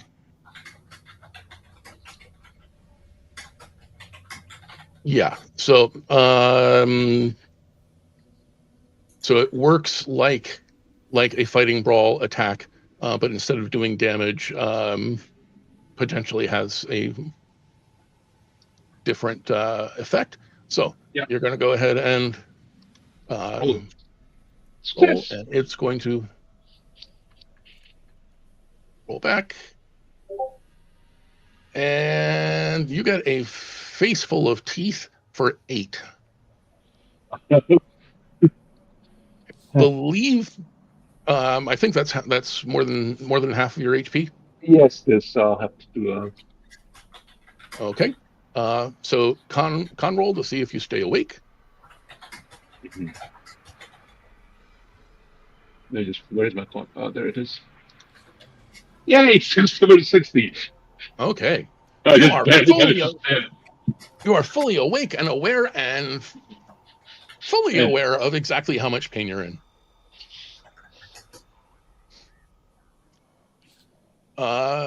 Takes us to Thorn. All right. So Thorn is galvanized by Turner's excitement over this working. So he's going to take up Whitaker's dropped axe and go after the crystal as well, with his extensive knowledge of occult, which is only slightly less than Turner's. And fumble with a 100. Ooh. I don't think it's worth spending 50 luck to try to reverse that. I think you can spend luck on a fumble anyway. No, probably not. Can he push it? Yeah, you can't undo a fumble. I'm afraid. Okay, that's true. That's true. Okay. Yeah.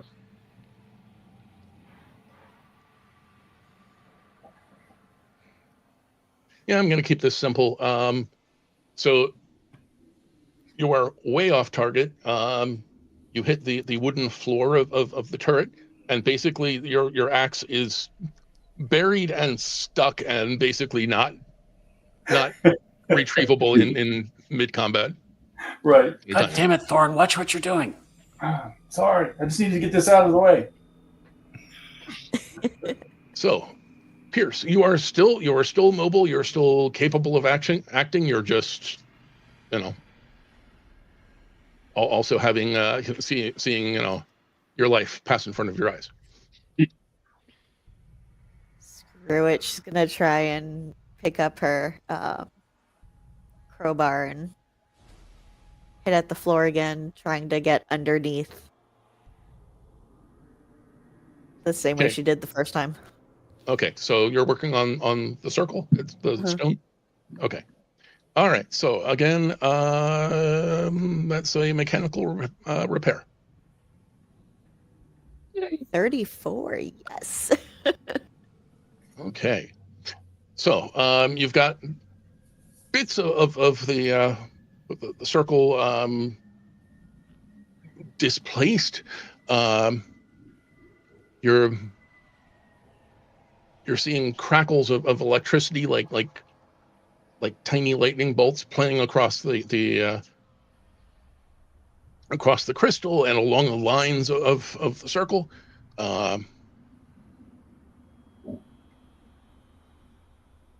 Both teams are getting really close to success, but not quite there quite yet. So, Turner, how will we wrap up this round? Still at it, trying to pull out the crystal. Okay. He's obsessed. Occult or mechanical repair? Cool, please. Luck's got to run out sooner or later. But tonight is not that night. Okay. So you've been getting the crystal a little bit looser, with a third good wrench on the pry bar. You pop it out of place. There are electric sparks flying off in every direction. You were starting to hear a very, very worrisome rising whine from the stones of the circle, like something overloading and perhaps about to explode and maybe cause the kind of devastation that you saw outside earlier. As it is, the hum levels off and starts to come back down again, starts to fade away. As it does, you hear the sounds of sirens outside, and the room is lit with the flickering of all those emergency lights.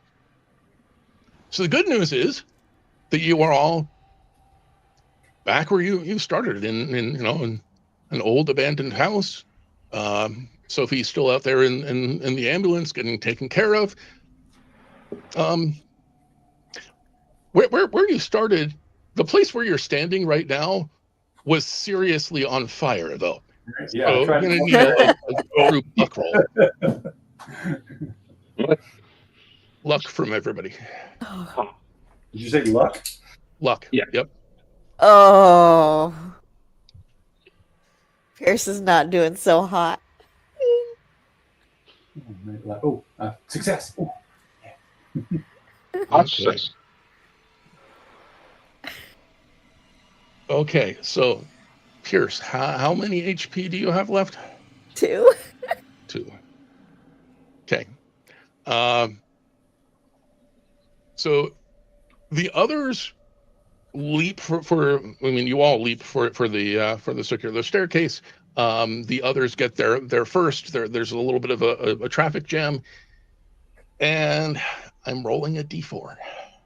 Oh, Oh, um, okay. It was nice knowing you guys. Don't worry, I got you. Got your unconscious crystal. body. Yes, need that. We're gonna hang that shit up in the fire in the house.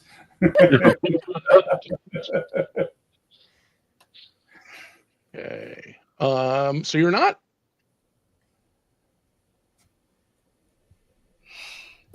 actually dead yet. Call of Cthulhu is cruel, but not quite that cruel. But you are going to need to make a con roll. Okay.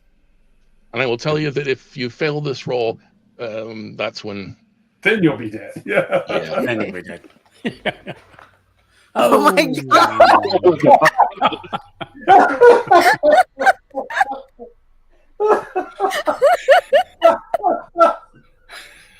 Okay.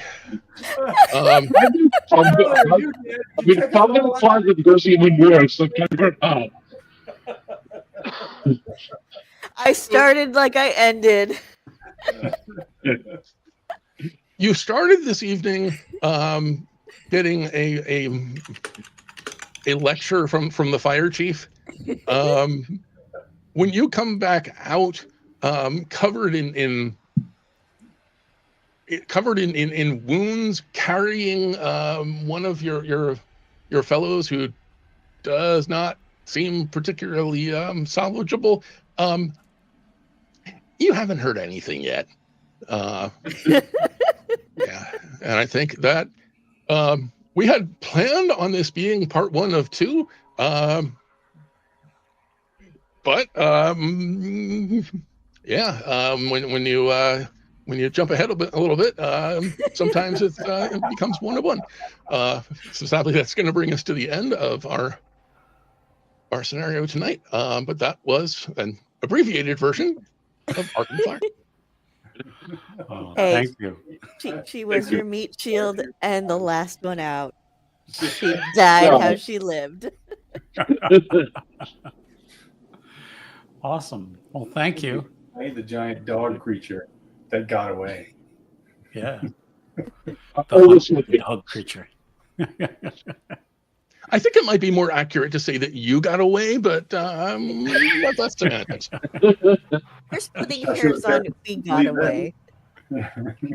We just chose the speed run. So.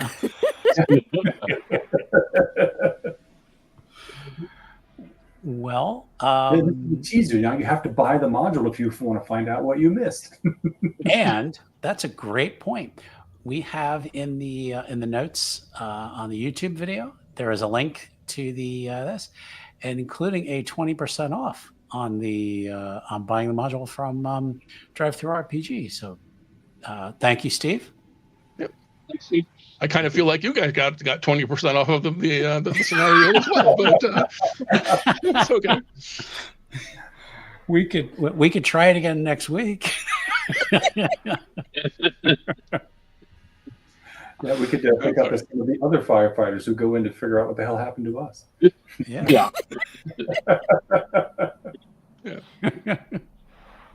That's something I was considering doing, like running a Call of Cthulhu game, then running a Delta Green game where they're investigating the outcome of the previous one. That would be cool. Yeah.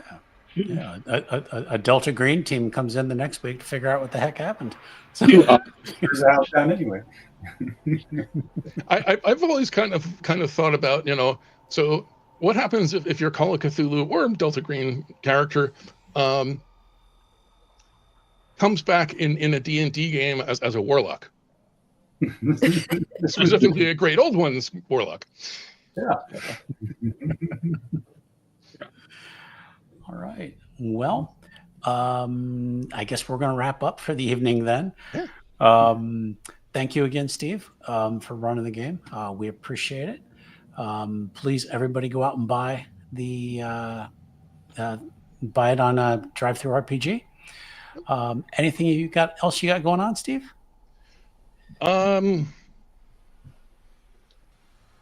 Yes. What do I have coming up? So this weekend, that's October 17th, 18, 19, Chaosium and a couple of other Call of Cthulhu organizations are having their annual Miskatonic Repository Convention, basically celebrating community content. Lots of people running lots of games, lots of panels.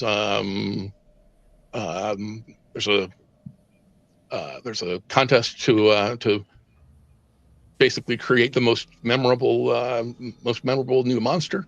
And then coming up at the end of the month, November 1st, I'm going to be over on Roll for Good, running this same scenario.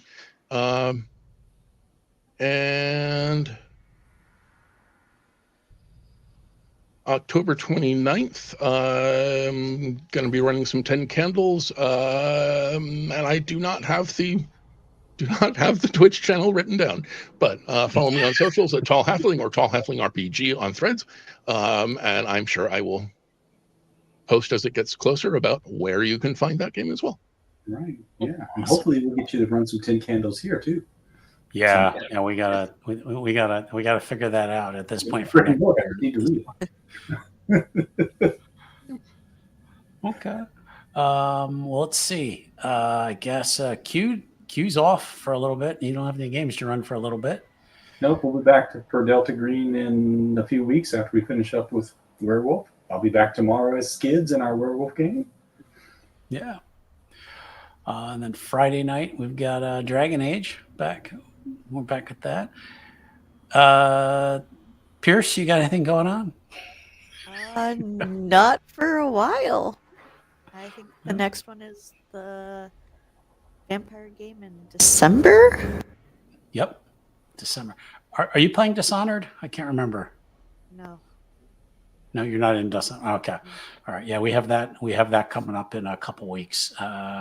This is going to run Dishonored. Right. Her Majesty. Not anything you got going on? Yeah, no, just the Dishonored game coming up. Okay. I might try to put some together for next week because we seem to have an unexpected opening. we have an opening, yeah. So, well, let's see what we can maybe do for next week. So, all right. Well, thank you again, everybody, for watching. Please be sure to give the video a like and subscribe if you haven't already. And we will see you all soon. Good night. Thanks, Adam. Bye. Hi, everyone. Bye.